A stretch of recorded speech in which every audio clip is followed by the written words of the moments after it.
અમદાવાદમાં સ્થાનિક સ્વરાજ્યની ચૂંટણીને લઈને કોંગ્રેસ હવે એક્શન મોડમાં છે। ગુજરાત કોંગ્રેસે સેન્સ પ્રક્રિયા શરૂ કરી। અમદાવાદમાં 7 સ્થળો પર દાવેદારોને સાંભળવામાં આવશે। તો મનપાની ચૂંટણી લડવા 700 લોકોએ ફોર્મ ભરીને દાવેદારી કરી। અનેક કાર્યકરો સીધા જ દાવેદારી કરવા નિરીક્ષકો સમક્ષ પહોંચ્યા। 50થી ઓછી વયના લોકોને 50% ટિકિટ અપાશે। બિન રાજકીય લોકોને QR કોડથી જોડાવા અપીલ કરાઈ। તો સામાજિક અને શૈક્ષણિક ક્ષેત્રના લોકોને ચૂંટણી લડાવવાનું આયોજન છે। વારંવાર ચૂંટણી લડેલા કાર્યકરોને પડતા મૂકી સંગઠનમાં જવાબદારી આપવામાં આવશે। તો 2 દિવસની સેન્સ પ્રક્રિયા બાદ નિરીક્ષકો વોર્ડ દીઠ પેનલ તૈયાર કરશે। પેનલ અંગે ચૂંટણી સમિતિ ચર્ચા કરી ઉમેદવારો પર ફાઇનલ મહોર મારશે।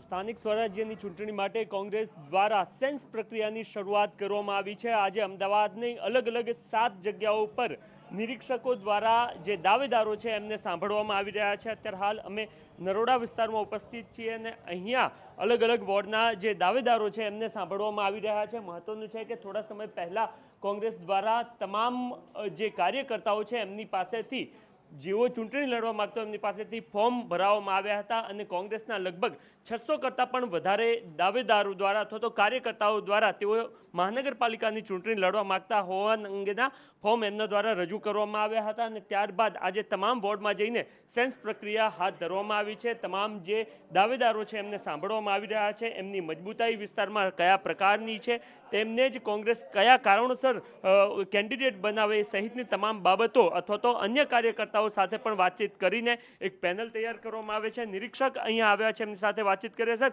કઈ બાબતનું વિશેષ ધ્યાન આપવામાં આવી રહ્યું છે કેન્ડિડેટની પસંદગી માટે આજે જ્યારે તમે એમને સાંભળી રહ્યા છો? સૌથી મહત્વ શિક્ષિત અને પ્રજાલક્ષી પ્રશ્નો ઉકેલ કરવાવાળો અને લોકશાહીની અંદર પ્રજા માટે લડનાર યુવા નેતૃત્વ નવું થાય એનું ખાસ ધ્યાન રાખવામાં આવી રહ્યું છે।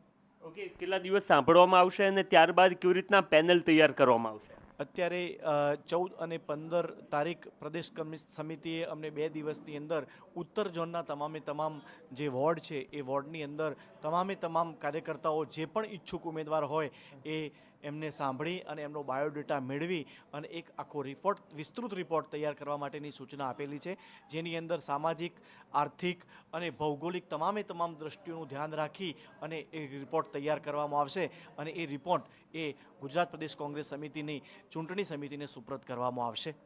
તો પ્રદેશની જે ચૂંટણી સમિતિ તૈયાર કરવામાં આવી છે ને રિપોર્ટ સબમિટ કરવામાં આવશે અને એના જ માટે અત્યારે હાલ આ તમામ જે લોકો છે એમને હાલ સાંભળવામાં આવી રહ્યા છે। સૌથી મહત્ત્વની વાત એ છે કે આ વખતે અનેક લોકો દ્વારા દાવેદારી પણ કરવામાં આવી છે। હજી QR કોડથી કેન્ડિડેટ જે ઓલરેડી કોંગ્રેસના કાર્યકર્તા નથી એમની પણ પસંદગીવાળી એક વાત કરવામાં આવી છે।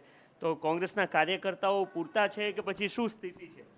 કોંગ્રેસના કાર્યકર્તાઓ તો જબરજસ્ત છે અને આપણે જોયું, હમણાં જ વાત કરતા હતા તમે કંઈક 500-600 કાર્યકર્તાઓ ટિકિટ માગી રહ્યા છે। હજુ પણ સંખ્યામાં વધારો થશે, શરૂઆત છે। QR કોડ તો એક સિસ્ટમ છે કે ભાઈ એ ફોલોઅપ કરવા માટે છે કે નાનામાં નાનો કાર્યકર્તાઓ હોય કોંગ્રેસનો એ પણ ટિકિટ માગી શકે, એટલે એક સિસ્ટમ મૂકેલી છે, એટલે એમાં કોઈ કોંગ્રેસમાં કાર્યકર્તાઓમાં કોઈ ખૂટ્યા નથી। ઓકે, મહિલા પણ છે, એમની સાથે વાતચીત કરી। બેન, 50% સ્થાનિક સ્વરાજ્યની ચૂંટણીમાં મહિલાઓને ખૂબ તક મળશે આ વખતે? ચોક્કસ મહિલાઓને તક મળશે અને સાથે ઇલેક્શનના પડઘમ વાગ્યા છે તો કોંગ્રેસ ખૂબ જ એક્ટિવ થઈ ગયું છે, કારણ કે ભારતીય જનતા પાર્ટીની અંદર મ્યુનિસિપલ કોર્પોરેશનમાં લોકોને ગરીબોના મકાનો પાડી નાખવા, ગરીબોને રોડ ઉપર લઈ દેવાના, એટલે નથી કહેતા કે ભાજપના કોંગ્રેસમાં જોડાઈ અને આજે ફોર્મ ભરવા આવ્યા છે। ઓકે, તો અનેક દાવેદારો પોતે ચૂંટણી લડવા માગે છે અને આજે જે નિરીક્ષકો આવ્યા છે એમની સમક્ષ પોતાની દાવેદારી રજૂ કરતા જોવા મળશે। આગામી સમયમાં પેનલ તૈયાર થશે અને ત્યારબાદ ચૂંટણી સમિતિનો રિપોર્ટ સબમિટ કરવામાં આવશે। કેમેરામેન દીપક સેન સાથે નરેન્દ્ર રાઠોડ, TV9 અમદાવાદ।